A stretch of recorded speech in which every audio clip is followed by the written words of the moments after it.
Assalamualaikum warahmatullahi wabarakatuh. Hai teman-teman, perkenalkan nama saya Umi Halimatus Syadiah, NIM 185. Nah, di sini saya ingin mengerjakan salah satu tugas saya, yaitu membaca materi statistika pertemuan ke-11, yaitu mengenai uji statistika non-parametrik. Disimak ya teman-teman.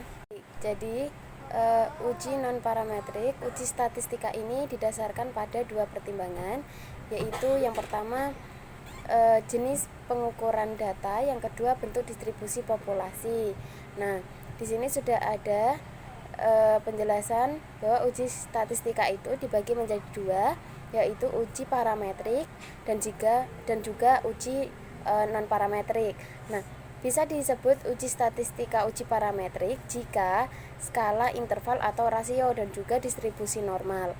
Nah, bisa disebut juga dengan uji non parametrik jika skalanya itu nominal atau ordinal, kemudian distribusinya tidak diketahui. Nah, kalau kemarin-kemarin kita sudah belajar mengenai uji parametrik, ya jenis ujinya yaitu uji statistika Z, uji T dan juga uji F. Nah, kemarin juga kita sudah mempelajari tentang uji chi-square, itu masuk ke uji non parametrik. Jadi jenis uji statistika non parametrik itu ada uji chi-square, uji tanda, uji ranking tanda Wilcoxon, terus ada uji Whitney-Wilcoxon, terus ada uji Kruskal-Walsh sama uji Sparman rank correlation.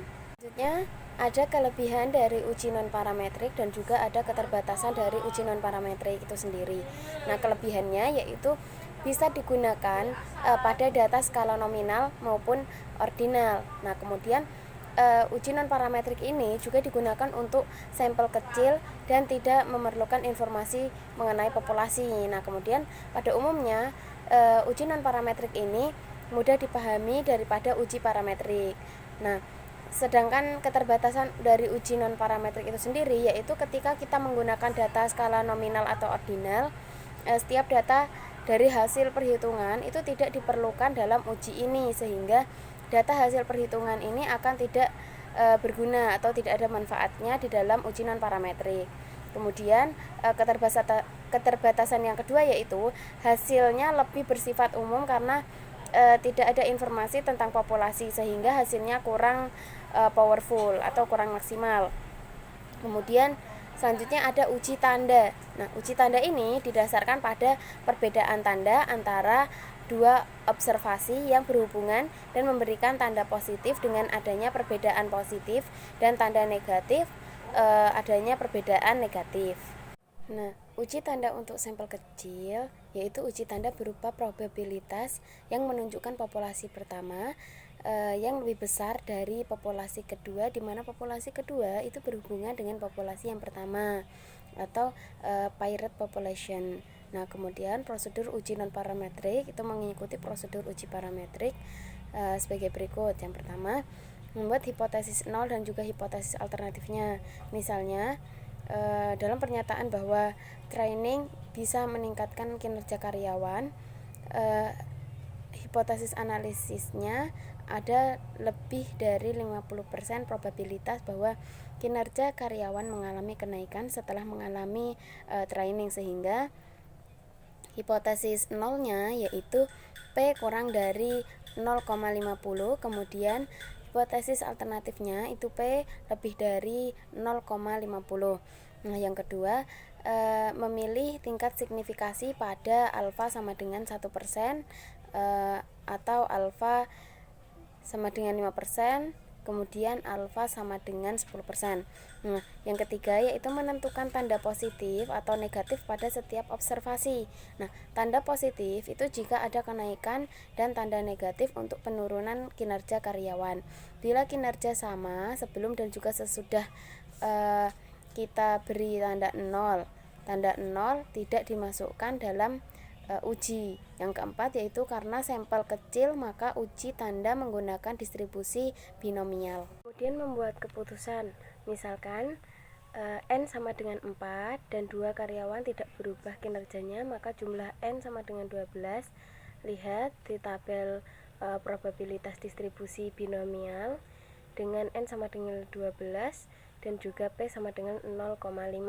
Kita hitung probabilitas kumulatifnya sehingga mendapatkan probabilitas kumulatif mendekati tingkat signifikasi yaitu 0,05. Tetapi tidak pernah sama yaitu 0,019. Nah, jumlah kejadian sukses yaitu tanda positif dengan probabilitas kumulatif 0,019 sebesar 10.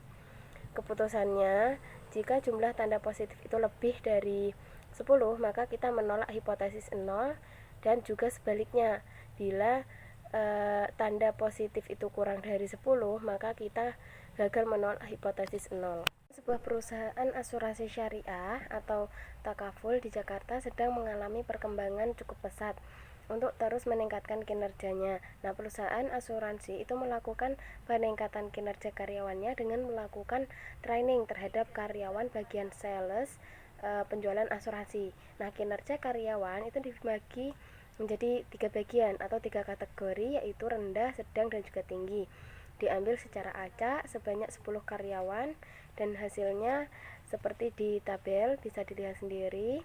Dari data tersebut, apakah kita bisa menyimpulkan bahwa training telah meningkatkan kinerja karyawan bagian sales penjualan dengan tingkat signifikasi alfa yaitu 5%. Nah, di sini hipotesis nolnya yaitu P kurang dari 0,50, hipotesis A-nya yaitu P lebih dari 0,50. Kemudian tingkat signifikasinya yaitu berada pada alfa sama dengan 5%, dan ada 8 tanda positif, ada 1 tanda negatif, dan juga dan tanda 1 tanda 0. Nah, uji tanda itu menggunakan distribusi binomial, kemudian membuat keputusan. Tanda positif dan negatif ada 9, maka N-nya itu ditulis 9. Probabilitas kumulatifnya itu mendekati 0,05, tetapi tidak pernah sama dengan tingkat signifikasi 0,05 sebesar 0,020 dengan jumlah kejadian sukses sebesar 7. Keputusannya, jika jumlah tanda positif itu lebih dari 7, maka kita menolak hipotesis 0, dan juga sebaliknya. Jika kurang dari 7, maka gagal menolak hipotesis 0. Tanda positif 8 itu lebih besar daripada 7, maka kita menolak hipotesis 0. Artinya training karyawan itu mampu meningkatkan kinerja karyawan. Nah, selanjutnya uji tanda untuk sampel besar. Nah, di sini sampel besar itu jika sampel lebih besar daripada 10. Untuk sampel besar, ujinya mengikuti distribusi normal, bukan binomial, berdasarkan distribusi Z. Rumus Z ini ada di sini. Kemudian tanda positif atau negatif yang kurang dari N/2 itu menggunakan formula sebagai berikut. Ini juga ada. Ini formulanya sama atau rumusnya hampir sama. Kalau yang atas tadi plus minus, kalau yang ini plus. Kalau yang lebih dari N/2 itu X min 0,5. Jadi perbedaannya hanya di tandanya saja. Nah, contohnya di sini juga ada Departemen Pemasaran perusahaan makanan ringan ingin mengetahui bagaimana respon dari konsumen terhadap produk kacang, apakah menyukai rasa bawang ataukah rasa asin. Nah, sampel sebanyak 100 responden itu diambil secara acak. Nah, rasa bawang ditandai dengan positif dan rasa asin ditandai dengan negatif. Dari 100 responden tersebut, 60 itu menyukai rasa bawang dengan derajat kepercayaan 5%. Apakah kita bisa menyimpulkan bahwa memang terdapat perbedaan selera di antara konsumen tersebut? Pertama, kita harus menentukan hipotesis 0 dan juga hipotesis alternatifnya. Hipotesis 0-nya sama dengan P itu sama dengan 0,50, selera konsumen itu sama. Nah, sedangkan hipotesis alternatifnya itu sama dengan P itu tidak sama dengan 0,50. Jadi selera konsumen itu tidak sama. Yang kedua, tingkat signifikasi pada alfa sama dengan 5%. Kemudian menggunakan uji distribusi Z, kemudian membuat keputusan nilai Z kritis, uji dua sisi pada tingkat kepercayaan 5% itu plus minus 1,96. Nah, tanda plus 70 lebih dari 50 atau N/2, maka nilai Z dihitungnya sebagai berikut. Ini sudah ada rumusnya, Z sama dengan X min 0,5 min 0,5N kemudian dibagi dengan 0,5 per akar N. Hasilnya yaitu 1,9. Kemudian nilai Z hitung itu 1,9 berarti kurang dari 1,96, sehingga kita gagal menolak hipotesis 0. Kesimpulannya yaitu dari sampel yang ada belum bisa membuktikan bahwa konsumen itu mempunyai selera yang berbeda. Jadi selera konsumen itu sama. Kemudian yaitu ada uji hipotesis median, di mana uji median itu dilakukan dengan uji tanda positif untuk observasi di atas hipotesis median. Nah, untuk tanda negatif itu untuk observasi di bawah hipotesis median dan juga observasi sama dengan hipotesis median. Maka tandanya 0 sehingga bisa dihilangkan observasi ini. Kemudian prosedur uji tanda itu untuk median ini sama dengan uji tanda sebelumnya. Pada tahun 2013 median harga rumah tipe 36 di Jakarta adalah sebesar 330 juta. Nah, Departemen Pemasaran sebuah real estate di Jakarta ingin mengetahui apakah memang median harga rumah tipe ini itu pada tahun 2014 memang sudah berada dari tahun sebelumnya atau berbeda dari tahun sebelumnya. Sebanyak 64 rumah tipe 36 itu diambil sampelnya secara acak. Dari 64 sampel itu 41 rumah tipe 36 memiliki harga memang 330 juta. Sedangkan 22 rumah itu harganya di bawah 330 juta dan satu rumah harganya 330 juta.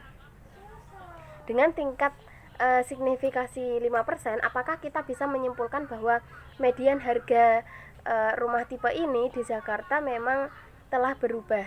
Dan yang pertama, seperti biasa kita menentukan hipotesis 0 dan juga hipotesis alternatifnya. Hipotesis 0 sama dengan median sama dengan 330 juta. Kemudian hipotesis alternatifnya yaitu median itu tidak sama dengan 330 juta. Kemudian tingkat signifikasinya yaitu berada pada alfa sama dengan 5%, kemudian menggunakan uji distribusi Z, dan yang keempat yaitu membuat keputusan. Nah, nilai Z kritis uji dua sisi pada tingkat kepercayaan 5% itu 1 plus minus 1,96.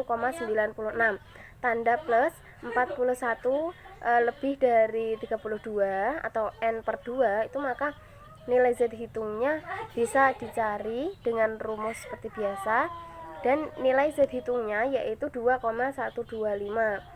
Karena nilai 2,125 itu lebih besar dari 1,96 sehingga hasilnya bisa menolak hipotesis 0. Kesimpulannya yaitu sampel cukup bukti bahwa median harga rumah tipe 36 telah berubah pada tahun 2014 di Jakarta.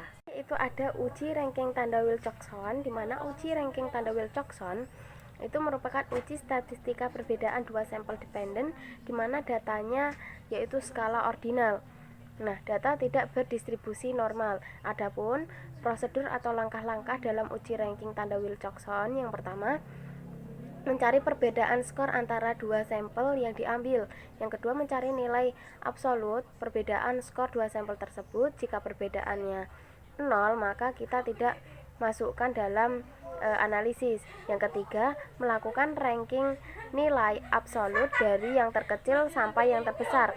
Yang keempat, yaitu jumlah ranking paling kecil disebut dengan T, digunakan untuk uji statistika. Yang kemudian ada membandingkan nilai kritis distribusi Wilcoxon dengan nilai T yang kita cari. Jika nilai T itu lebih besar dari nilai kritisnya, maka gagal menolak hipotesis 0, dan juga sebaliknya, jika T itu lebih kecil daripada nilai kritisnya, maka menolak hipotesis 0.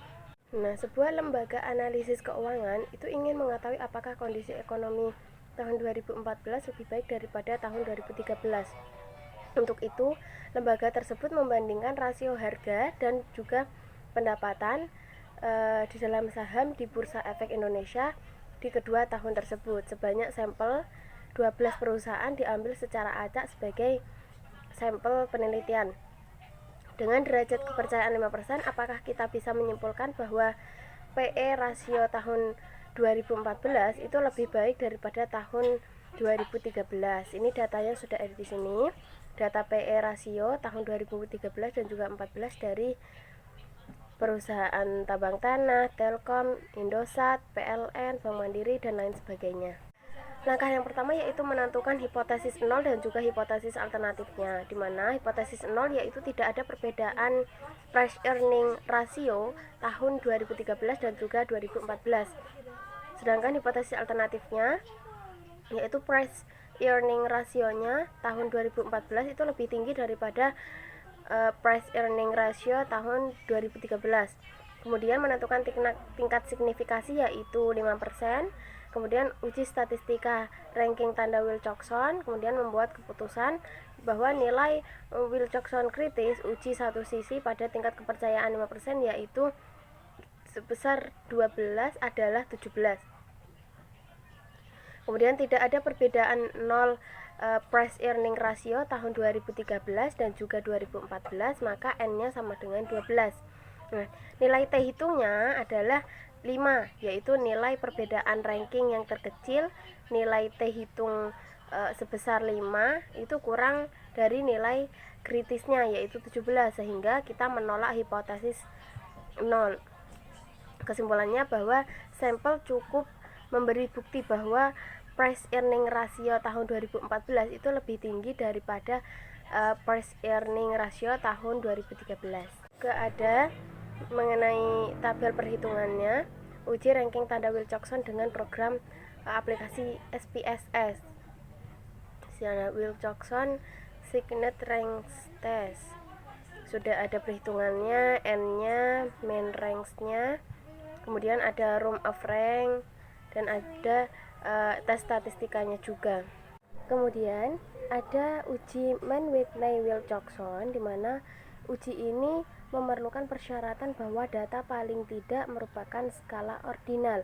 Kemudian uji perbedaan dua sampel dengan sampel adalah independen atau Wilcoxon rank sum test. Kemudian data tidak distribusi normal. Uji Mann-Whitney-Wilcoxon itu dibagi menjadi dua, untuk sampel kecil dan juga untuk sampel besar. Nah, yang pertama yang akan saya bahas yaitu uji Mann-Whitney-Wilcoxon untuk sampel kecil, di mana prosedur untuk uji dua sampel independen dengan MWW sebagai berikut. Pertama, menggabungkan data dari dua sampel independen dan melakukan ranking. Kemudian menjumlahkan setiap ranking secara terpisah berdasarkan sampel masing-masing. Nah, yang ketiga yaitu mencari nilai statistika T, yaitu jumlah ranking yang paling kecil dari dua sampel yang ada. Kemudian yang terakhir, membandingkan nilai kritis distribusi MWW dengan nilai T hitung yang kita cari pada langkah ketiga. Adapun nilai kritis distribusi MWW sebagai berikut. Rumusnya itu TU sama dengan N1 dikali dengan N1 ditambah dengan N2 ditambah dengan 1, kemudian dimen TL. Nah, nilai TL itu dicari dari nilai kritis MWW. Kemudian nilai kritis TL ini didasarkan pada jumlah sampel populasi pertama N1 dan jumlah sampel pada populasi kedua atau N1 dan tingkat signifikasi yang dipilih atau ditentukan. Jika nilai T itu lebih kecil atau lebih besar dari nilai TL, maka menolak hipotesis 0, dan sebaliknya jika T itu di antara TU dan juga TL, maka gagal menolak hipotesis 0. Untuk contohnya, yaitu di sini ada dua kelas statistika, yaitu kelas A dan juga kelas B yang ditawarkan setiap semester.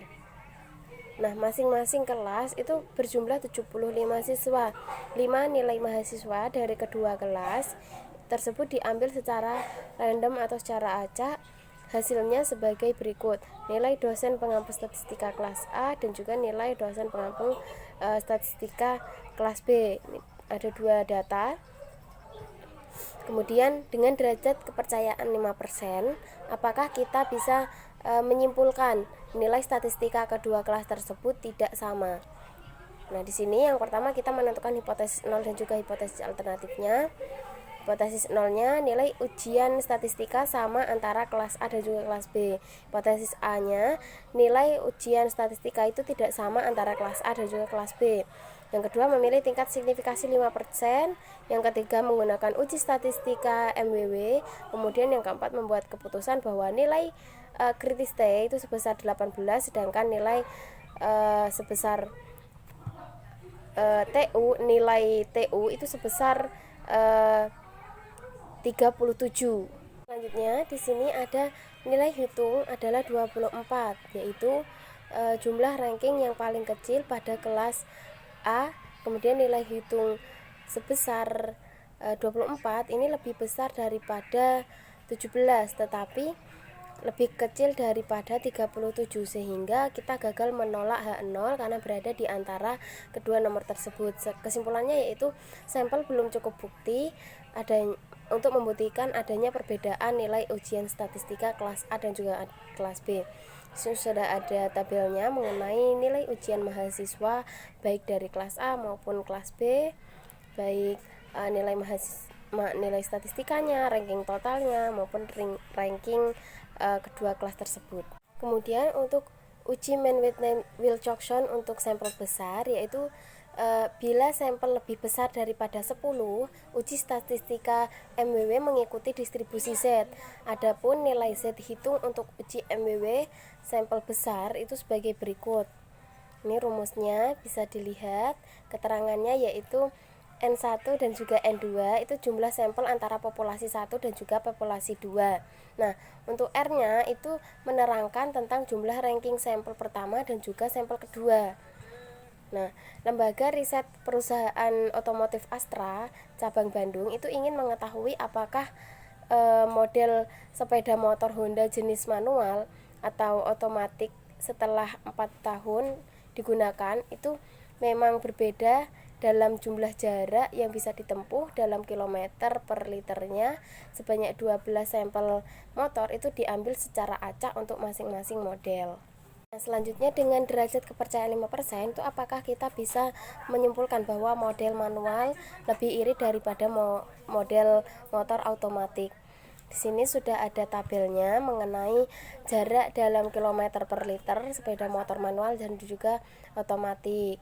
Langkah pertama yaitu menentukan hipotesis 0 dan juga hipotesis alternatifnya, di mana hipotesis 0-nya yaitu tidak ada perbedaan jarak tempuh per liternya antara sepeda motor manual dan juga otomatik. Hipotesis alternatifnya yaitu jarak tempuh per liternya sepeda motor manual itu lebih jauh daripada sepeda motor otomatik. Yang kedua, kita mengambil tingkat signifikasi 5%. Yang ketiga yaitu menggunakan uji statistika MWW sampel besar. Yang keempat yaitu membuat keputusan bahwa nilai Z kritis dengan uji satu sisi pada tingkat kepercayaan 5% yaitu 1,65.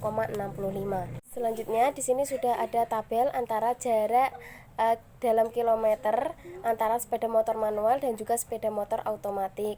Nah, nilai Z hitungnya itu menghasilkan nilai sebesar 1,85. Kemudian kesimpulannya yaitu nilai Z hitung absolut itu 1,85 lebih besar daripada nilai Z kritisnya. Jadi sepeda motor Honda manual itu lebih irit daripada sepeda motor otomatik. Di sini juga sudah ada hasil dari uji MWW dengan menggunakan program SPSS. Uji selanjutnya yaitu uji Kruskal-Wallis, di mana uji Kruskal-Wallis adalah uji alternatif ANOVA ketika data yang kita punyai itu merupakan data dalam skala ordinal dan distribusi data tidak mengikuti distribusi normal. Kemudian uji Kruskal-Wallis ini membutuhkan data sampel yang bersifat independen.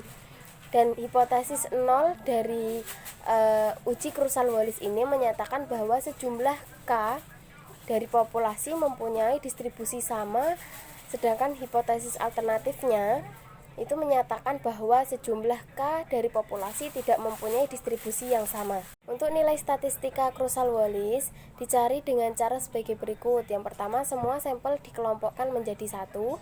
Yang kedua, melakukan ranking. Jika ada ranking sama nilainya, dicari dengan rata-rata. Yang ketiga, adapun formula atau rumus mencari nilai hitung dari Krusal Wallis ini. Untuk rumusnya sudah ada di slide.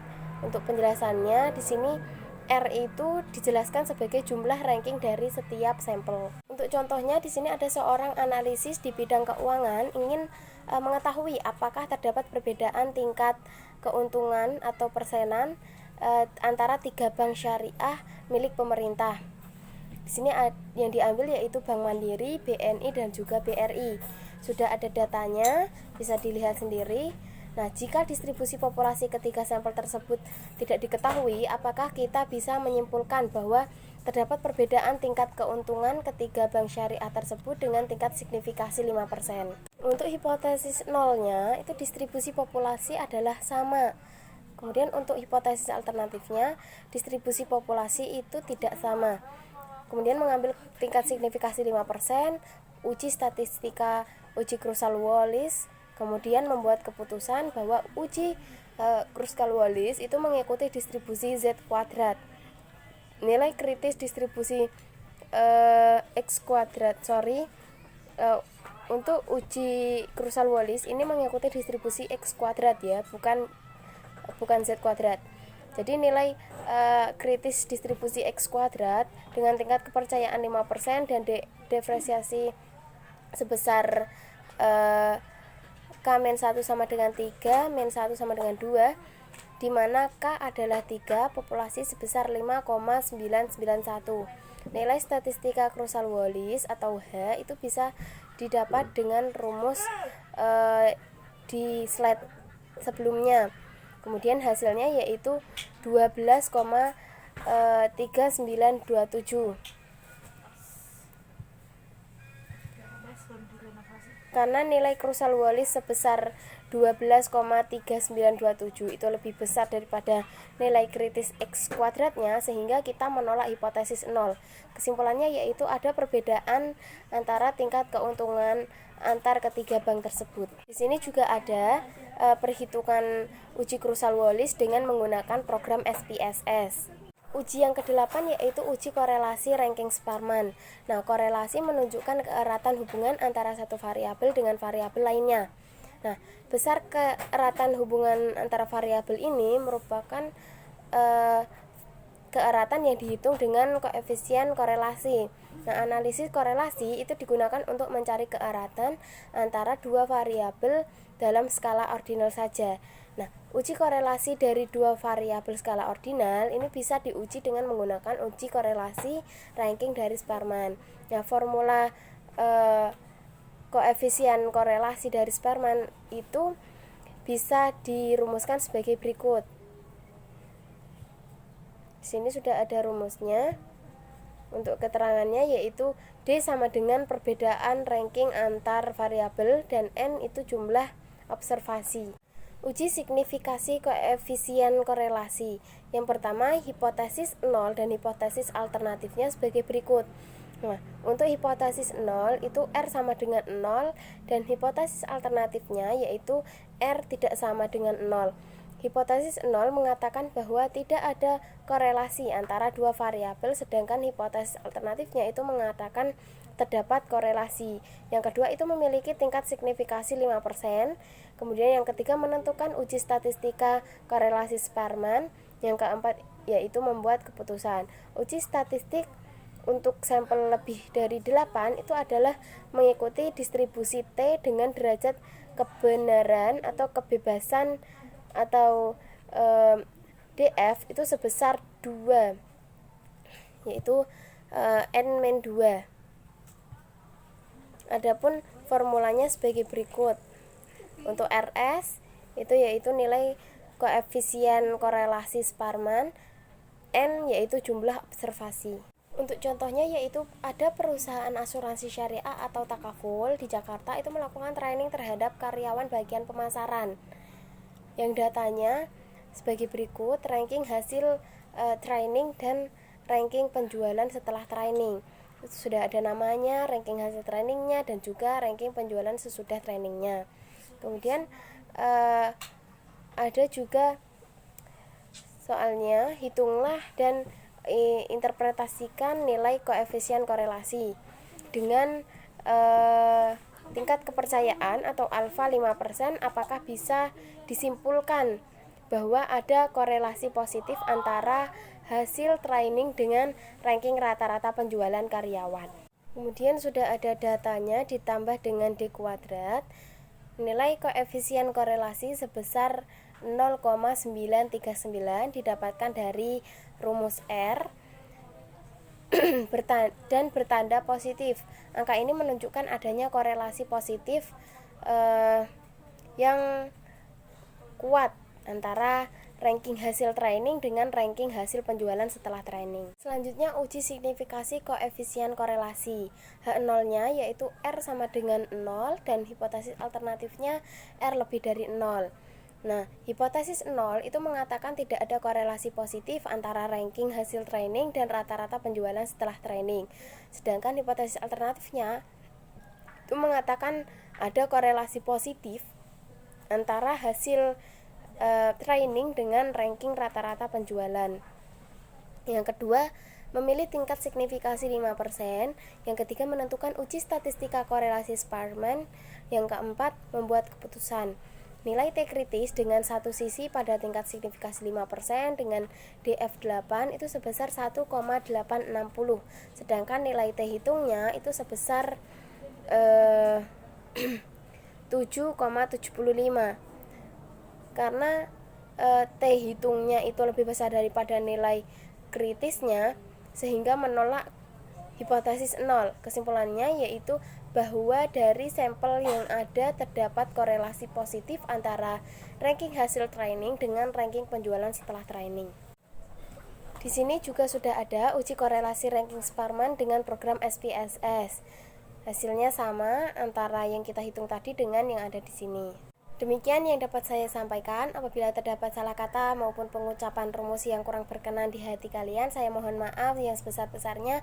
Wassalamualaikum warahmatullahi wabarakatuh.